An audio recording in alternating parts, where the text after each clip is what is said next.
Light a campfire and everyone's a storyteller. Join us for some thought-provoking and beyond fireside chats. Hello and welcome to Leave Our World a Better Place. My name is Kasia and today I will be speaking to Lebogang Matlakala, Future Leaders Program Manager for Africa Foundation. Lebo will be sharing her story of how she became an oceanographer, diver, storyteller, and community development specialist. Hi Lebo, thank you so much for taking the time to come and chat to us today and tell us a little bit about who you are and what you do. I'm honored actually to be talking to you today. I didn't even know my story was that inspiring enough to be on to have a discussion with you about my life. But I'm honored. Yeah. I think you're very humble. Lebo, you are currently the Future Leaders Program Manager for Africa Foundation. It's been quite a journey, though. From your childhood, you grew up in quite a rural area in South Africa's Limpopo province. And you've accomplished various things along the way and done lots of really, really interesting stuff en route to where you are with Africa Foundation. I'd love to get to it all, and we will in time, but I'd like to start off with you telling us a little bit about where you grew up and what inspired your passion for learning about and protecting the environment. Yeah, so thanks, Cass, for that question. I grew up in Limpopo, as you've said, in a small town called Teflop. Almost like a semi-rural environment where we have a bit of nature and a bit of urban. So it was really nice. I grew up, literally we have a mountain just behind the house and we have a garden, and it was a really nice environment for me to grow up. So I've always had a passion for agriculture. And because we had a huge garden at the back of my house, I used to go there and work with the old man that used to take care of the garden that would sell produce to the local community. So it was really a fun place to be around. And at school, I was also great at agriculture. So I thought I was going to become an agricultural economist. And I mean, the old man used to call me my economist because I used to tell him about money and how he should manage what he's selling and not give some of the stuff for free and all of that. So it was really interesting. So I didn't know I could have a career in environmental scientist or in the conservation space. I didn't know that was a thing because I'd never really been around lots of wildlife like that. So so I went to university thinking I'm going to become an agricultural economist, and the other option was to become a biochemist because I was really great at chemistry. So I thought, oh my God, a friend of mine told me about somebody who was driving a fancy car and they had studied biochemistry. So I thought, you know what, if I can't get into agriculture, I'll become a biochemist. And lo and behold, I ended up at Wits University thinking I'm going to become a biochemist because I didn't get into agriculture. Yeah, I ended up going to Wits, and Wits wasn't offering agriculture, so I had to pick a second option, and biochemistry was my second option. Oh, fantastic. So I ended up not even I didn't even end up graduating in biochemistry. I graduated in environmental science because I got to Wits and I got exposed to all these many other stuff, careers that I could do, and I ended up in environmental science space. So that was really exciting. The journey into where I ended up. Yeah. So that's something that kind of happened when you were already at Wits, and your idea of where your career was going to go kind of changed then. Yes. Yeah. So I got to Wits and I registered for a BSc in biochemistry and chemistry. I thought I was going to still do chemistry. And in the first quarter of being at Wits, I was like, I'm not going to do biochemistry. It's not going to work for me. And there was this other course called complementary life sciences, and it was environmental sciences. So you were doing botany, zoology, and all this fun environmental stuff. And I was like, that's the one I'm going to take. So I majored in chemistry and environmental sciences, and I'm glad I did that. I chose that direction. It definitely sounds like a fascinating course, fascinating direction to have taken. Okay, so from Wits you ended up going on to UCT, is that correct? Yes. So I did my undergrad at Wits. So I did my honors in environmental science at Wits, and then I took a little bit of a break trying to figure out how I'm going to fund my master's degree. But because at this point, my family were like, you are becoming a little bit greedy now. You need to stop with going to school. You need to find a job. You are becoming very lazy. Please give other kids a chance. So I just like, okay, cool. I'll get an internship and find something, and I'll get a sponsor to go and study towards my master's. So I then found this amazing program, because then I was doing my internship at the CSIR, and they had this scholarship to fund students to go become oceanographers. And I'm like, what is oceanography? I didn't know what it was about. And I Googled it, and I was like, but they're offering, a full scholarship for this. So I need to know what this is. And then I found out it's about chemistry, biology, marine. And I'd never actually thought about a career in the ocean space, because yeah, it wasn't, I lived very far from the ocean. So it wasn't something I was dreaming about. And then I applied, I got the interview, and they asked me, why do you want to study oceanography? And I'm like, actually, I don't know what it is. Can you guys explain what this is about?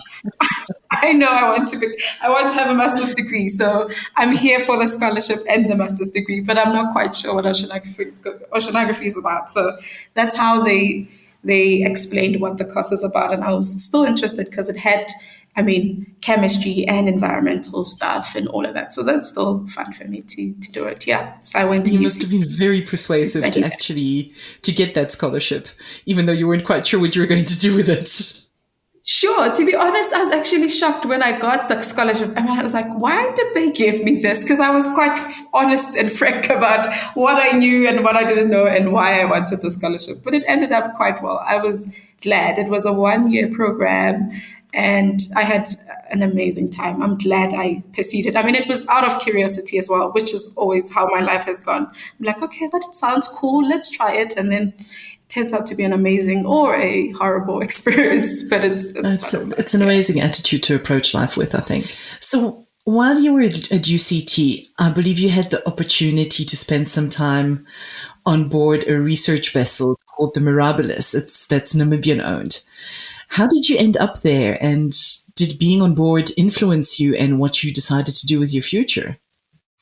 Yeah, that was another exciting opportunity, like a chance that just comes by, like a opportunity, and you're like, oh my God, what is that about? I'm joining. So on while I was at GCT, part of my master's was doing a dissertation research around oceanography, and I worked with a supervisor who was looking at researching the upwelling system of the northern Benguela upwelling system, so which falls under the Namibian coastline. And she was working on phytoplankton, and I was like, this is really interesting, because she was looking at biogeochemistry of oceanography in the biogeochemistry department. And I was like, this is very interesting to me. So my project focused on understanding the phenology of phytoplankton in the northern Benguela upwelling system. And I didn't really get a chance to go collect the data. So most of the data that I used in my thesis was collected by the Ministry of Fisheries in Namibia, the ministry that owns the Mirabilis you mentioned. And I had a keen interest to understand, how did they collect all of this data? Because it was like a 12-year period data that people went on board, like collecting all of this at different stations in the coastline. And I was like, I really would like to understand how it was collected, so that when I write my research and all my analysis, I can have a full picture of it. And lo and behold, this opportunity came by to join. It was almost like a research camp where all the students and researchers working in that area, so that northern upwelling system, would come together and share their knowledge and collect data for their research, as well as working together to kind of understand that space, that system in the upwelling system. And yeah, so I spent a few weeks there. I think it was like a month of being on the Mirabilis, not being on the Mirabilis. I think we spent a week on board, and the rest of it was analyzing all of that data that we collected. And it was amazing. I had the first day was not amazing because of seasickness and all of that. But getting through that, it was just like another world for me, because I'd come from environmental background, nothing related to the ocean. So throughout my master's, everything was like, wow. We went to the aquarium, and I was just like, wow. And we did everything basic. Everyone else was just like, wow, this girl is so excited about everything. But it was a different environment for me. And it was like everything was a learning experience, from understanding the fishing practices and understanding all of that marine space and the system that works in that country. It was amazing. So I walked from that board thinking, oh man, I wish I had more time to write my work, because I would have created a different project. I probably would have included local communities to understand how all of this research that we're talking about can influence them. And that's kind of where my keen interest in storytelling came about, because here we are, scientists from across all the world. Like, we had students from all over coming together, sharing amazing research, but none of that actually ended up going to the local communities and the fishermen or the people that know. I mean, the ministry holds that information as well, but it wasn't getting to the local level where I felt like it would impact people and it would inform people on how to make some certain decisions. But overall, it was an amazing experience for me. I think it's a very important element. I mean, what you're talking about is the people who live most intimately with the ocean, the local communities, and that sort of challenge of how to reach them. That's a really fascinating element, and it's really amazing how you picked up on that so powerfully and so quickly. Yeah, and it wasn't something that we used to do a lot in the oceanography space. I hope that has changed, because we work, I mean, it's like huge vessels, huge instruments, huge technology that goes into all of that. And I think there's always a disconnect on how we communicate that down to the communities that are most impacted to it. But yeah, I think it's improving though. We're getting better. I think it's a real, it's a real gift to be able to take something so complex, as you said, all of that technology and all of the outputs out of that, and actually to make it relatable and understandable to everybody. It's definitely a gift. It is. It's not for everyone. I mean, we all speak jargons in the science space. We like speaking in big jargons and all these terminologies. I mean, even when I used to tell people what I'm studying, they'd be like, what is your master's about again? Phyto what? So a lot of people don't understand. And I tried so hard to figure out how do I explain all of this. But you know what? I've given up. But at some point, I did succeed to get my mom to understand what my project was about at my master's. So that was a huge win, because she could not. Yeah, that's always a big success when you can actually get your parents to understand what it is that you're doing. Yes. Yeah. So yeah, it's good. Okay, now I absolutely have to ask you about this because it's been intriguing me. So I was speaking to one of your colleagues about you, and she said that you've got quite a fascinating nickname, the one who swims with sharks, which I think is really fascinating for somebody who grew up probably about as far inland as you can possibly get in all of South Africa. And, I've heard the people around you say that when you first started working with Africa Foundation, which was on the Oceans Without Borders project, you didn't even know how to swim. So what happened then? And then you ended up on the Decade Dive Master Storytelling Lab and becoming a dive master and learning to dive. How did that happen? Tell me about that. So that was another interesting opportunity, right? Curiosity. And when opportunities present themselves and you're like, okay, why not? And you do it like really scared and shaking, but you still do it anyway. So I just think about it. I spent a week on board on this Mirabilis ship in Namibia, cruising across Namibian coastline, sleeping, eating, doing all this stuff, using microscope on the vessel. And I could not swim. That was not even something I'd even thought about, that I needed to learn how to swim. And then I joined Africa Foundation a few years later. And Andrew, our CEO, says, Lebo, there's this opportunity that you need to join. I think actually Tessa's the one who dropped me the link to this opportunity, the Decade Dive Master Lab, and says, can you have a quick look at this? We have a meeting in 15 minutes or so and we'll have a chat. And I looked at it and I was so confused. I didn't understand what part of it linked to my work at Oceans Without Borders, because it seemed like this is just like people who are advanced divers who are going to be filming underwater, doing all these storytelling, amazing stuff. And I was just like, okay, let's just join the meeting and we'll find out. And lo and behold, I was being introduced to the directors or founders of NUF. So this is Nature, Environment, Wildlife Filmmakers. So it's an NGO that creates all these amazing opportunities and labs, and where they train people how to become filmmakers. And it was a done deal. They were like introducing me as the part of the people who are people will be joining the lab. And it was a 3-month lab. And mind you, I was 2 months into the job.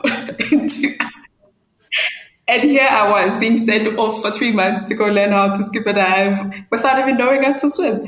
And I was quite frank. I was like, guys, do you know I do not know how to swim? And they were like, actually, we have another person who also doesn't know how to swim coming from Tanzania. So you will have a buddy who will be learning how to swim with you. And it was, yeah, it was really scary, but it was exciting. There was a little bit of curiosity there and excitement, but again, I was a little bit anxious. So I got into it.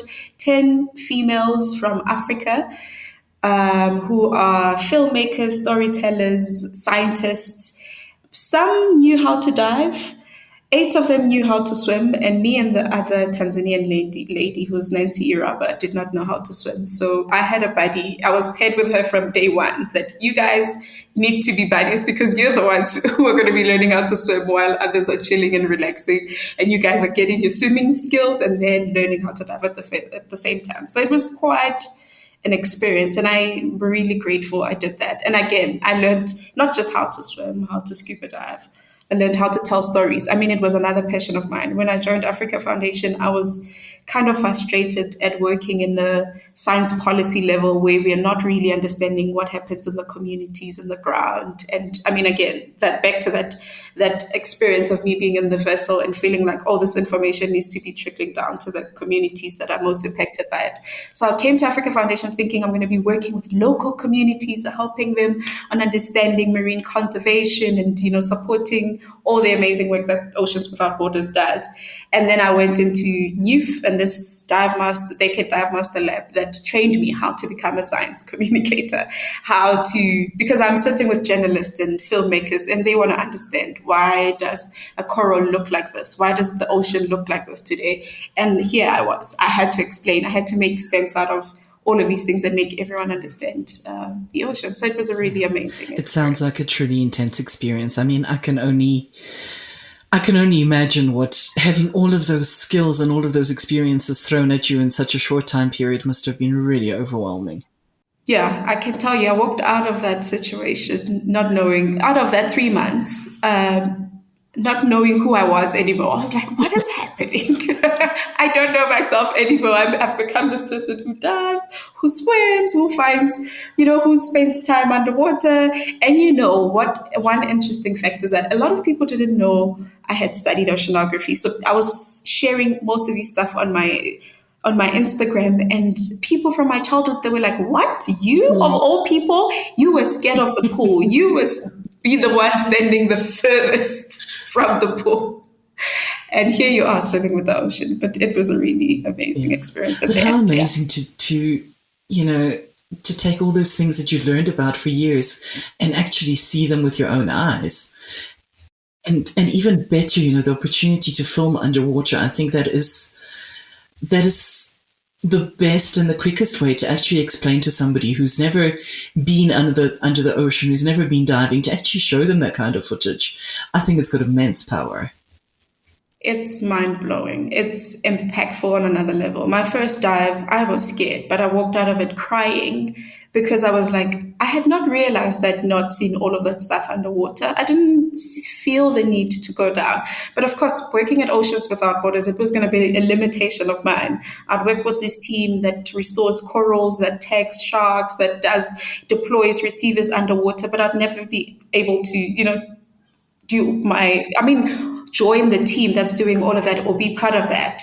So this experience came at a really amazing time for me because, think about it. The whole initiative of this Decade Dive Master Lab is that Africa has 3,000 or more kilometers of coastline, but most of the people actually do not know how to swim in the ocean, or a lot of people don't, we still don't have as many filmmakers from Africa who can tell these stories. So that's where the motivation for the Decade Dive Master Lab, they were trying to empower all these people who are working in the ocean space or who are interested in getting into the ocean spaces to access the ocean. So that's a really... And what better way to make that actually come alive to the communities who live around that ocean but may never have the opportunity to actually go diving like that. Yeah. It's amazing. It changes everyone's life. I've never seen anyone who has their first dive and they're not in tears or like mind blown walking out of that, because it's just another level. It's another world. It's a whole new world there. So It's I think beautiful. it would be safe to say that you feel completely different about diving now. No, I do. I love it. Any chance I can get to dive, I'm in it. Yeah, so it's really cool. Because I mean, if you look at the stuff we do at Africa Foundation, it's very important that you advocate for Yeah. stuff that you've seen. It's difficult to advocate for the ocean if you haven't really seen the real impact to the ocean, or you've seen the real beauty of the ocean. So once you see it, once you experience it, you advocate for it Yes. on a Yeah. whole new level. There was Les Carlisle, who used to work with us on the conservation side. He always had the saying. He used to say, "You can't make somebody care about something unless they fall in love with it, and the only way you're going to make them fall Yeah. in love with it is to show them." Yes, definitely. It's amazing once somebody has felt it and they've connected with it on another level. Then you don't even have to sell it to the person. Then it just comes easy to them. Okay, Yeah, I'm going to sneak in a agreed. question just because I also love diving and I'm very curious to hear what you've got to say. Yeah. You know, you've dived in a lot of places around Africa in the very short but intense diving career that you've had. Yeah. Do you have a favorite dive or a favorite destination? Oh, that's a I tricky know it's one. not a fair question. It's not fair because every space is different, right? So I learned how to drive in Sodwana, and it's a Yes. beautiful place. Everybody knows Yes. Sodwana is amazing. It's just one of those. I mean, the Mm-hmm. corals, the fish, like the launching of the boat is just like another adrenaline. Yes. Um, so it's a whole experience. Before you even get into the water, you're already like Mm-hmm. hyped for the dive. And then I've done Mozambique, so the Bazarito Archipelago National Park, so at Penguera Island, where we have we Oceans Without Borders has done some research there. So it's a little bit unfair because when I was diving there, it was more Yes. work diving, so it Yeah. wasn't like Yeah. fun Yeah. diving, right? So you were diving there, not looking and Mm-hmm. exploring. You're like diving to With, deploy receivers, or yeah. you're diving to survey the reef and whatever. So it's a different experience. But I think, yeah. And then I've done Zanzibar. Zanzibar is very beautiful as well. Not much to see. The places I've dived again, it was just literally off Nemba Island, just looking at the degraded coral reef, and we're doing coral reef survey. So I haven't done Yes. fun diving there. So I think Mozambique might take it because I've seen a seahorse there. Oh, beautiful. One of my favorite things. So I haven't seen it anywhere else, and I've been Yes. looking for it all the time I've dived. But so Mozambique, yeah, I think Mozambique is beautiful, like big fish and all the wildlife there. It's just amazing. I mean, Sodwana is a close one, but I've dived there so many times, so it would be Yeah. unfair to pick Sodwana. So I'd say Mozambique is Okay. really Now, it's obvious from everything that you've said that storytelling is something that's very, very important to you. yeah. How do you actually go about sharing your own story and using your experiences to educate and inspire others like you? That's another thing that came up after I started diving, right? After I've been exposed to the storytelling thing, it's always been there at the back of my mind throughout all my studies. And I'm like, how do we make sure we include the community? I mean, I think my lifelong goal or vision is to bring community scientists and policymakers in one space to kind of work together and come up with a solution. Because I always often feel like everybody's speaking in silence, and everyone is pushing their own agendas, or everyone is pushing. They're all pushing, but not all together. There's always that gap in between. So I learned the importance of sharing about what I do when I started diving, because again, I used to share all these pictures and people didn't know what oceanography is. I know, I understand. I studied it without knowing what it was. So I started explaining it to people just like that on social media, and you'd be amazed at how many people actually, one, don't know. Well, from where I come from, in Limpopo, a lot of people don't know about marine careers that they could pursue and understand how the ocean works or anything like that. Even swimming, like me swimming has made a lot of people want to learn how to swim, or even made other people to learn how to scuba dive because they see all the videos that I'm sharing. And it's you don't have to explain to people. Sometimes it's just a picture, like a picture of me writing on a slate, and people are like, "Why is that paper not getting wet underwater?" That curiosity, and then that's a conversation where you're sharing all of our stuff. So I share when I can. I'm not great at sharing. I share on my social media platforms. I want to get better at sharing because I realize how many people have a keen interest in the ocean or in the environment, but they don't have access to that information. I mean, I was privileged enough to get all these opportunities from school and after school, doing all these labs, joining Africa Foundation and being exposed to all this other amazing work that we do. I'm standing from a point of privilege, so I always have to check myself to make sure that I share, even to people who would want to know out of curiosity. It might not be because they want to become conservationists, but just to share because people are curious just to understand. So I think it's very important that even when we share stuff, from a scientist, I mean, I come from a science background. We're taught to speak jargon.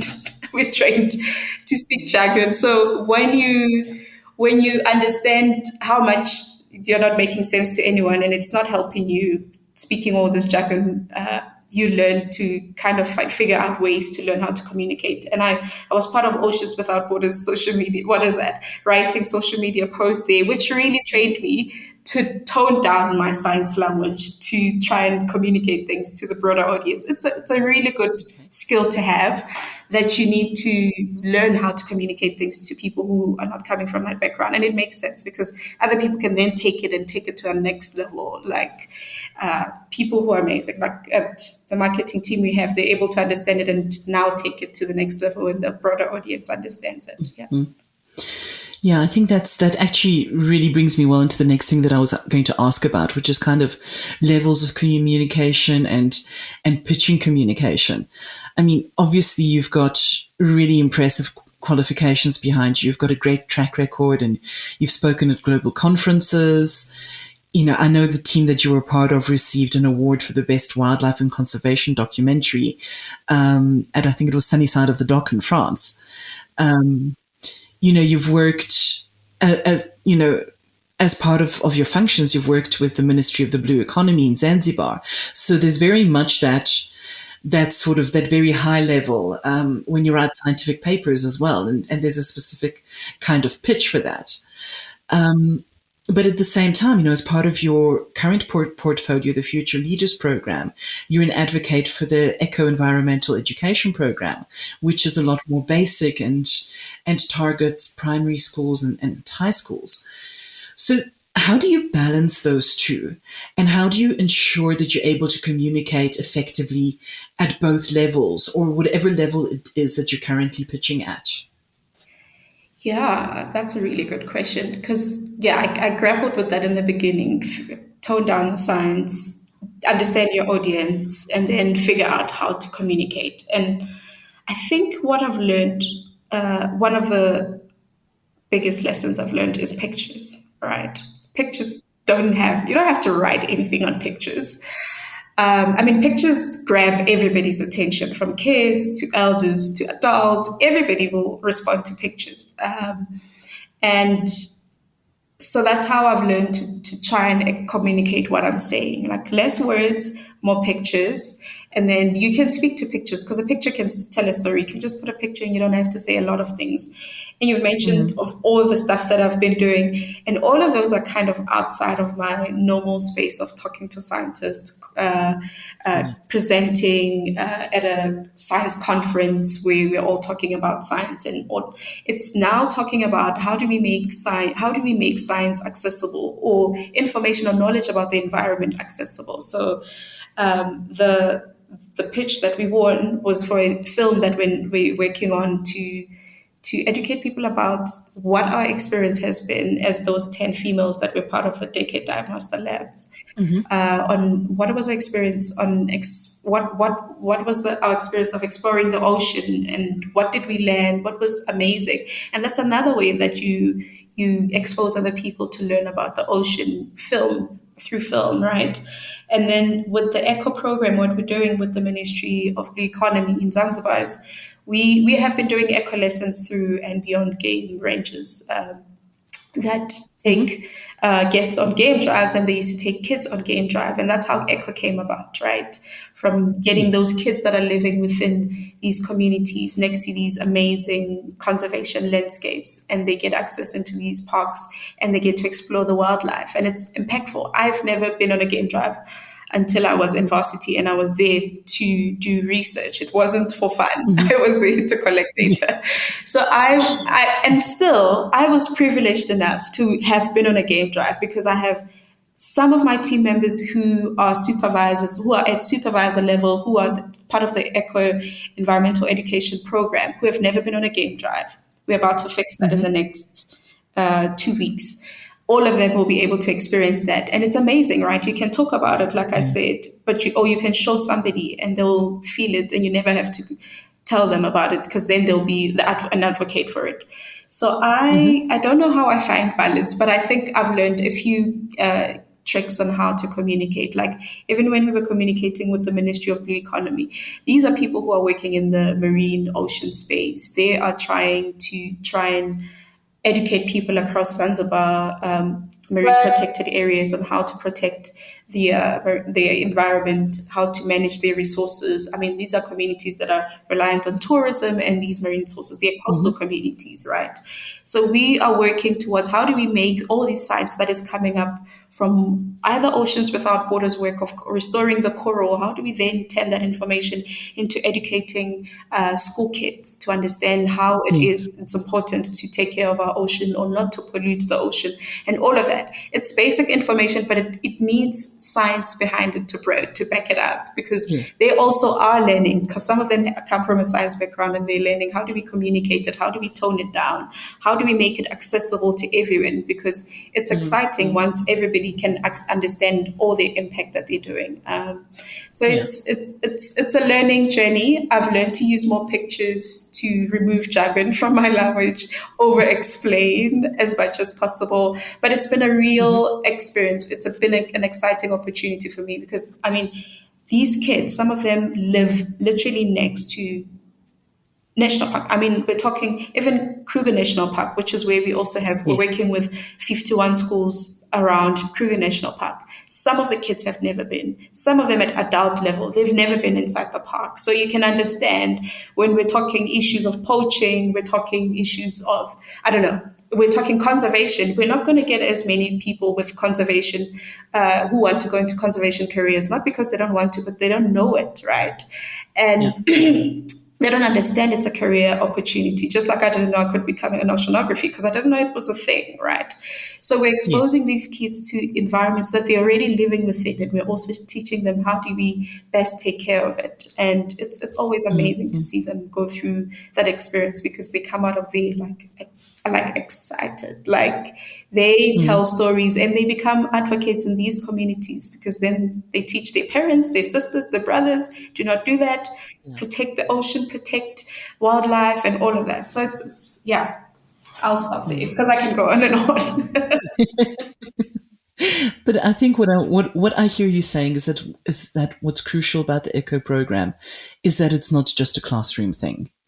You know, it's got that experiential element. It's doing field trips to conservation, and you know, I would think that it's essential to actually get those young people to experience wildlife conservation or marine conservation in action, and make it relevant to their lives. Yeah, it's Okay. it's crucial. It's very crucial, especially for those young people growing around, who live around these critical conservation area. I mean, Pinda, we've been successful with getting game drives happening consistently in Pinda for the last 2 years or so. And that's a huge, huge win. We were looking at our numbers yesterday at how many kids we've been able to take through a game drive just from July last year until December, and 1,114 kids were taken on a game drive. That's a massive win for us, because It is It's huge. it's amazing, right? You look at the cost of a game drive and how much of a leisure it Yeah. is, and these kids get to do it as part of their learning experiences. It's just amazing. I'm proud of what the program is able to do. Absolutely. And I think it's something that's so often underestimated by people. Like, I know often when I'm speaking about, people from overseas, our guests or journalists, so many people don't actually realize that so many of the rural communities that live around the game reserves never get to experience them. Yeah, actually, it's a shock, right? Because for them it's like, oh my god, I can only experience this once when I come and visit Africa once in a lifetime. And you don't realize that there's actually people who have lived their whole life there and they've never experienced that. It's quite heartbreaking actually to think about it. Yeah, it is. Yeah.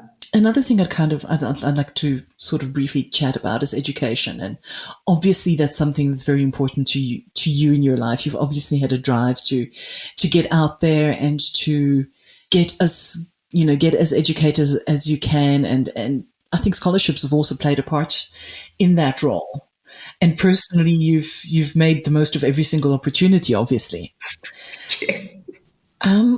How does this tie into what you're doing at the moment with Future Leaders, and particularly the Community Leaders Education Fund, or CLEF? Do your own experiences with having to fight for that education, do you find that being able to share your personal story helps you to motivate others that are trying to get a tertiary education? Yes. So education has always been important for me, like hugely important for me, because scholarships, I mean, I probably wouldn't even have an honors degree if it wasn't for scholarship, or maybe not even a tertiary degree, probably, if it wasn't for scholarships, right? Because we all, tertiary education is expensive. It's very expensive. Trust me, I work with tertiary students from Mozambique, Kenya, Tanzania, South Africa, Botswana, Namibia. Expensive everywhere. Like it's ridiculous how inaccessible it is to get to tertiary, to get a tertiary qualification. So CLEF has become one of those programs that's really close to a lot of people's hearts. And it's very impactful. You don't have to think or go looking for the impact of CLEF, because we have doctors, we have engineers, we have, you name them, all these people who have been funded by Communities Leaders Education Fund across the years. I mean, the program has been around for over 26 years now, and it's amazing the impact that it has done to other people, to young people who are coming from the communities that Africa Foundation works with. And it's not a lot that's invested into that, right? It's a program that funds partial funding to students to get to university, because we understand that if we fund everyone fully, then it means we are cutting down the number of people who have access to this opportunity. And we also, I mean, how Africa Foundation methodology works is we need to work with the community to, support each other to make a difference. And that partial funding still opens doors for so many other young people's lives. And I mean, I've done a, last year I did a trip across East Africa to meet all the CLEF beneficiaries. And I tell you, it was meant for the only 2023 students that are existing. I tell you, I had alumni students showing up to want to meet me and interact with me and tell me about their journeys, their business adventures, what they're doing for their communities. And it's amazing because all of them want to come back. And this is what CLEF really tries to do, right? We train them to become community leaders. We don't really train them. We just support them to become community. We encourage them to become community leaders. And that's how we do the selection. All they have to do is think about, what am I giving back to my community? And it's something that it's a mandatory thing. They have to do community service every year, even while they're still studying. They don't have to come and work for Africa Foundation or give us anything. All they have to do is find a need within their community, use the skills that they've gained through their qualification. If you're a nurse, then you come back and volunteer at a clinic, or you come and teach people about the importance of health and whatever. So that has been impactful because people then take it to another level. They're still working and they now come back and still find a way to open a practice within their community because they know that there's a problem of that and that and that. And it's just amazing. The stories that come out of Clef is just, I really don't actually have to do much other than helping them get through university, which is like emotional support. Because think of rural kids that are leaving, well, actually, like me, leaving home, rural, what you're used to, going to the big cities, which is where the universities are, and figuring out how to survive, learning how to use a computer for the first time, which was me at first year at vets, learning how to use a computer.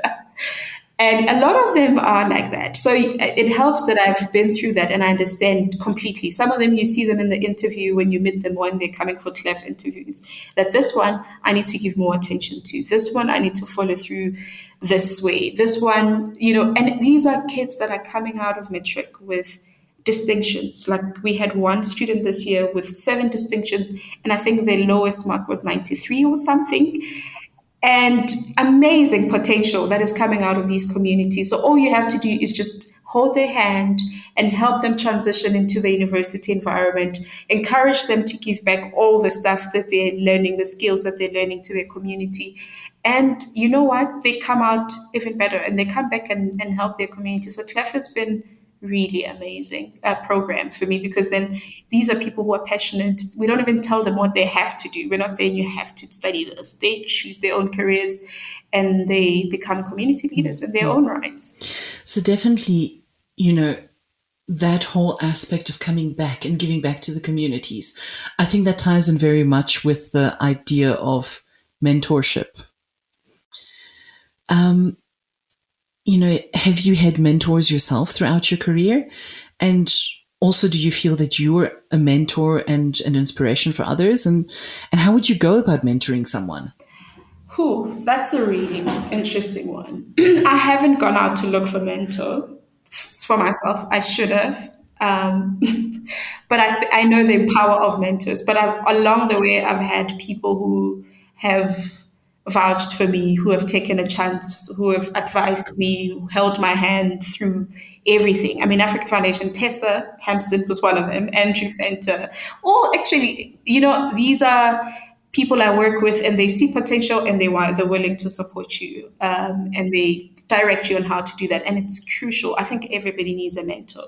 I am working on getting a dedicated mentor, not getting my bosses to become my mentors, which you should use them while they're there, but you need to get a dedicated mentor.